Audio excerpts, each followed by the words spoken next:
The Christmas Crocodile by Bonnie Becker, illustrated by David Small.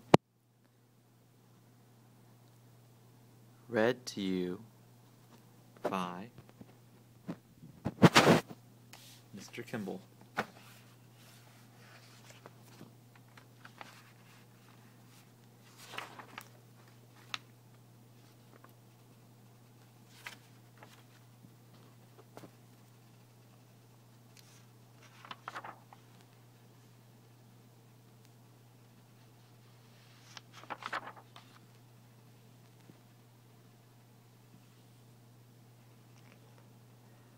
The Christmas Crocodile didn't mean to be bad. Not really. Alice Jane found him on Christmas Eve under the tree. He wore a red bow around his neck. It was lovely, except he ate it.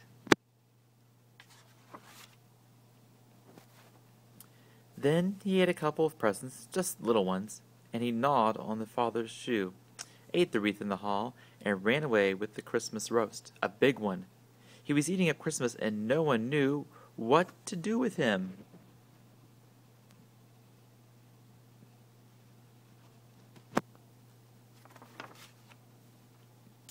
"Send the beast to Africa," huffed Uncle Theodore, who had once hunted wild game there. "He must be put in an orphanage," fretted Aunt Figgy, who worried a lot, especially about orphans.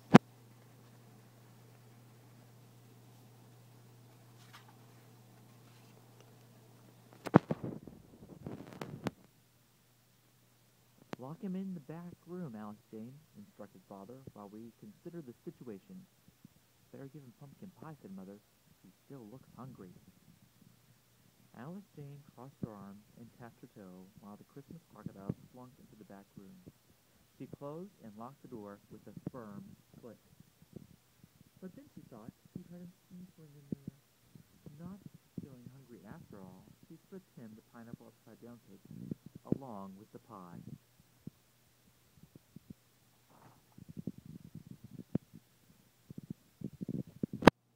"We could make him into a pair of shoes," said Uncle Theodore, who was busy considering things in the back parlor.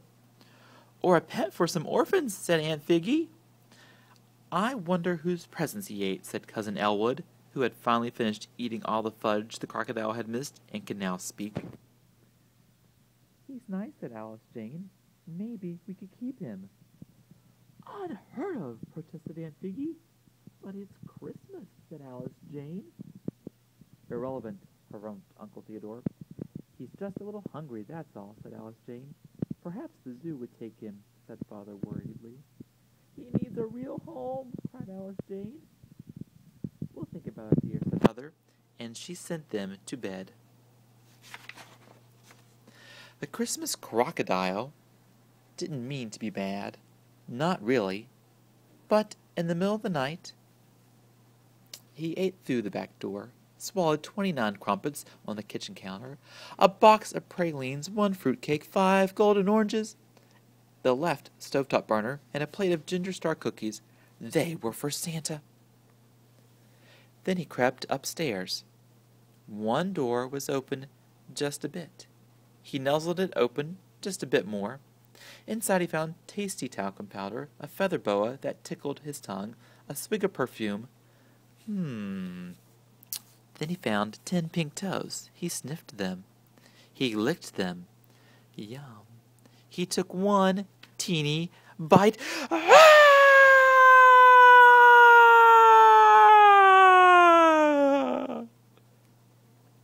Aunt Figgy's scream shivered cobwebs in the attic and made the dust dance on a bottle of wine in the cellar.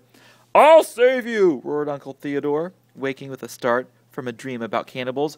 "Run for your lives!" shrieked Cousin Elwood. "There's blood!" gasped Aunt Figgy, pointing to a pinprick of red on her little toe. "Where is he?" sighed Mother. The Christmas Crocodile didn't mean to be bad. Not really. They found him hiding under Alice Jane's bed. He tried to wag his tail in a friendly fashion, but it was too cramped. "Into the cellar with him," commanded Father. The Christmas Crocodile scooted sadly down the stairs to the basement. He shivered in the cold, But Alice Jane crossed her arms and tapped her toe. She closed and locked the door with a firm click. She went back to bed and lay under her warm blankets. She swallowed a lump in her throat. Somehow, it didn't feel like Christmas anymore. She slipped out of bed, her blanket held close, and crept quietly down the stairs to the basement. She wrapped the crocodile snugly, tucking her blanket under his chin. She found an old candy cane covered with lint in her bathrobe pocket. She broke it in two. "One for you and one for me," she whispered. The Christmas crocodile gulped happily and closed his eyes.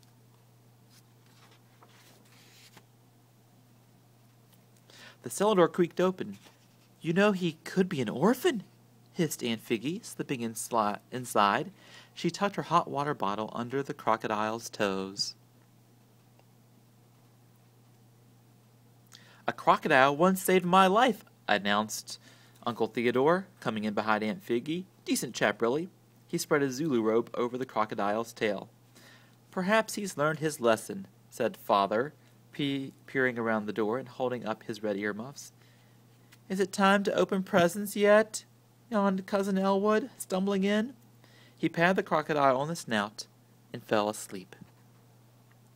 Mother came at last. She spread a fluffy comforter across them all. "We couldn't leave him alone," she said. "Not on Christmas Eve." Everyone nodded. The Christmas crocodile let out a contented snore. "Full at last," observed Father.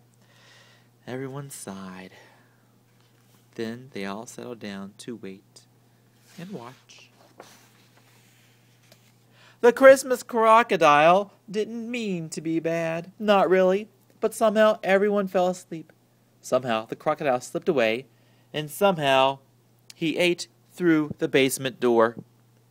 They found him the next morning in the parlor, looking alarmingly round.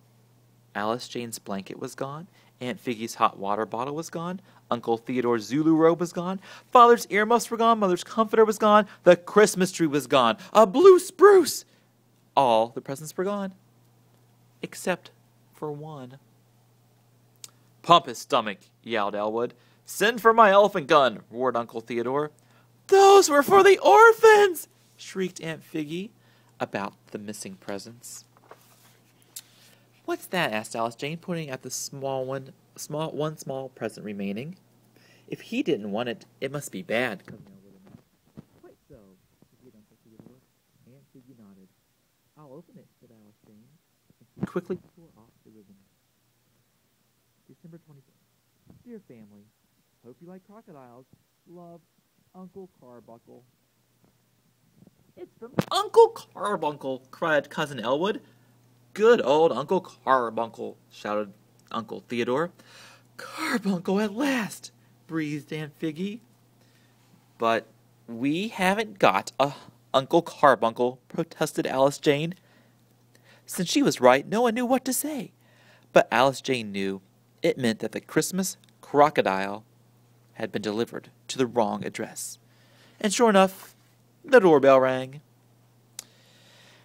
At the door were two delivery men. "Take him away," Father said firmly. The two men hoisted up the crocodile and staggered down the snowy steps to a waiting van. "Goodbye," said Alice Jane sadly. The Christmas crocodile snuffed.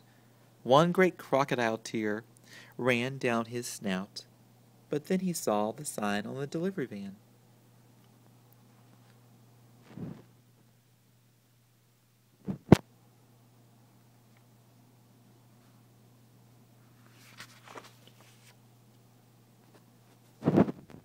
"I'll come to visit soon," promised Alice Jane as they loaded him into the van. "Merry Christmas," cried the delivery man. "Merry Christmas," cried one and all. The Christmas crocodile didn't mean to be bad. Not really. He waved his tail farewell, but as the delivery van rounded the corner, it did look rather like a delivery man's cap in his drawers. "Well," sighed Mother,